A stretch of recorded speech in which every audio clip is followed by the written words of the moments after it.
Yes, the National Weather Service began forecasting the flooding threat as early as the morning before.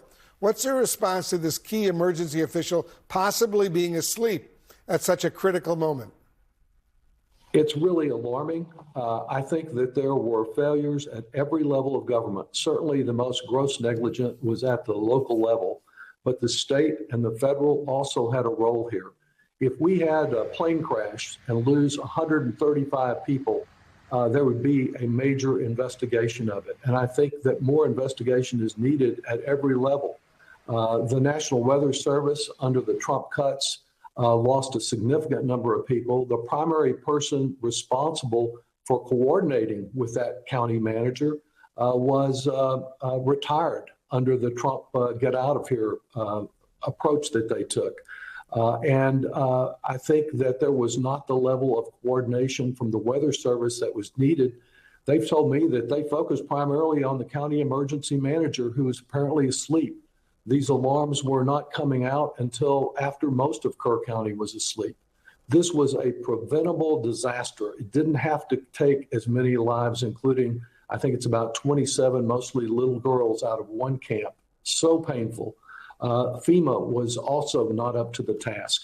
But I do see the principal problem being at the local level, and the fact that the state did not participate in helping them get alarm systems and water gauges in place to avoid this kind of tragedy. Yeah, they got to learn the lessons of the mistakes that were made in this case to avoid them down the road. Texas lawmakers, Congressman, as you know, held their first public hearing on the response to the flash floods yesterday. The head of the state's emergency management testified that there's a lack of consistency in how each local government operates. Listen to this. Listen to this. I believe the larger challenge in today's date is the cultural challenge. We have 52 to 54 independently, usually locally owned radio systems across the state. There's no state standard for governance in how they operate. We do have, and the Department of Public Safety can talk well about it, great organization that has the statewide interoperability coordinator. But I think when you talk to them, you're going to find there's no teeth and there's no funding, there's no carrot or no stick in what we want to get them to do so that we have a statewide covered network. So what do you think, Congressman? Is he right? I think the big question is, why not? The state of Texas has ample resources. It would not even approve legislation this past spring to look at this alarm system problem there. So that's why I say the state of Texas didn't do its part.